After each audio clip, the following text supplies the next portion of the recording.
안녕하세요. ESG 이야기를 들려주는 ESG 스토리텔러의 엄재근 교수입니다. 저는 현재 한국 ESG 과학회 수석부회장, 강서대학교 교수로서 ESG를 연구하고 ESG 강의를 하고 있습니다. 오늘은 ESG와 탄소 중립에 대해서 설명드리도록 하겠습니다. ESG 이야기가 나오면서 탄소 중립이 상당히 많이 이야기되고 있는데요. 탄소 중립은 먼저 온실가스에 대한 이해를 통해서 우리가 이해해야 합니다. 온실가스란 지구를 둘러싸고 있는 기체로 지표면에서 우주로 발산하는 적외선 복사열을 흡수 또는 반사할 수 있는 기체를 말합니다. 그래서 여러분들 그 비닐하우스를 보면 비닐하우스 안에 그 열이 밖으로 나가지 않게 따뜻하게 유지하게 하기 위해서 비닐을 두껍게 쌉니다. 이 비닐과 같은 역할을 하는 것이 바로 온실가스인데요. 온실가스에는 여러 가지 종류가 있습니다. 이산화탄소, 메탄, 아산질소 등 여러 가지가 있는데 이 중에 대부분은 이산화탄소입니다. 그래서 이산화탄소, 탄소 중립, 탄소 중립이라는 것은 이산화탄소 제로라는 의미를 갖고 있는데요. 온실가스는 두 가지 이상의 원자가 결합된 분자로서 잔류 수명이 길어서 온실 효과에 영향을 주게 됩니다. 그래서 대기권에 이 이산화탄소가 층을 이루게 되는 겁니다.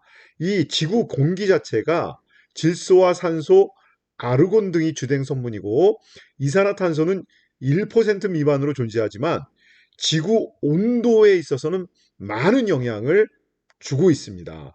그래서 온실가스는 이 따뜻한 지구, 만약에 이 온실가스 자체가 없었다면, 즉 탄소가 매우 적다면 상당히 이제 이 부분도 문제가 있을 겁니다. 이 낮에는 뜨겁고 밤에는 너무너무 춥겠죠. 그러나 이 온실가스 덕분에 이러한 이 지구 내부적으로 이 온도가 어느 정도 유지되는 부분이 있지만 이 지구 환경의 유지에서는 필수적인 요소이지만 산업 발전으로 인해서 이 탄소가 증가하고 이것이 온실가스 효과를 일으키고 또 이러한 것 때문에 기후 변화가 일어나고 지구 온난화 같은 온실가스 효과를 초래하고 이에 따라서 생태계의 변화와 함께 인류 생존에 위협적인 요소로 간주되고 있는 것입니다. 그래서 우리가 ESG를 왜 해야 하느냐의 중요한 이유인 탄소 중립에 대한 설명이 바로 이러한 이유 때문인 겁니다. 그래서 국제적으로 온실가스 감축을 위한 노력이 진행되고 있습니다. 이유는 2050년까지 탄소 제로를 목표로 움직이고 있고요. 물론 우리나라도 현재 2050년까지 탄소 제로를 목표로 움직이고 있습니다. 탄소를 아예 발생하지 않겠다는 의미가 아니라 탄소가 발생하는 만큼 추가적인 발생이 없게 하기 위해서는 또 탄소를 줄이는 것. 그래서 결국은 느는 것과 주는 것이 같은 비율이어서 탄소 제로가 되게 하겠다는 그러한 약속인 겁니다.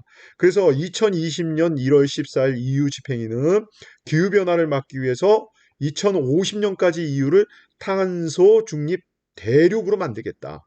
그리고 신재생 에너지 확대 등을 통해서 유럽 대륙의 순탄소 배출량을 배출량 마이너스 감축량, 즉 제로로 줄이겠다. 그래서 탄소 중립, 탄소 제로 같은 의미인 겁니다.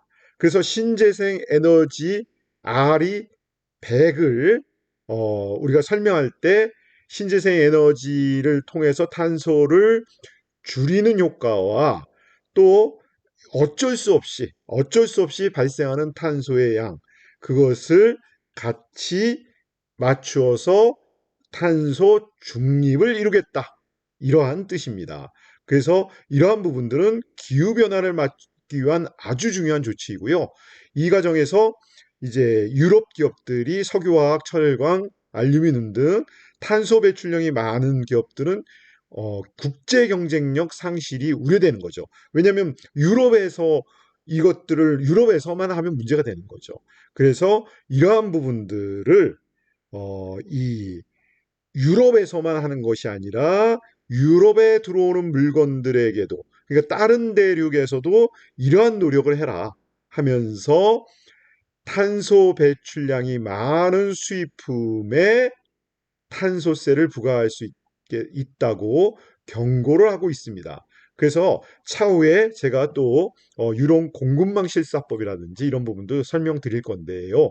우선 여러분들이 이 ESG의 이에 있어서 ESG가 온 이유 중에 하나가 바로 탄소 기후 변화에 대한 문제, 그리고 그러한 문제를 일으키는 바로 온실가스의 핵심인 이산화탄소, 즉 탄소를 더 이상 증가시키지 말아야 된다는 탄소 중립에 대한 정책, 이러한 부분들이 여러분들이 같이 연결해서 이해할 필요가 있다는 부분들을 오늘 설명드렸습니다.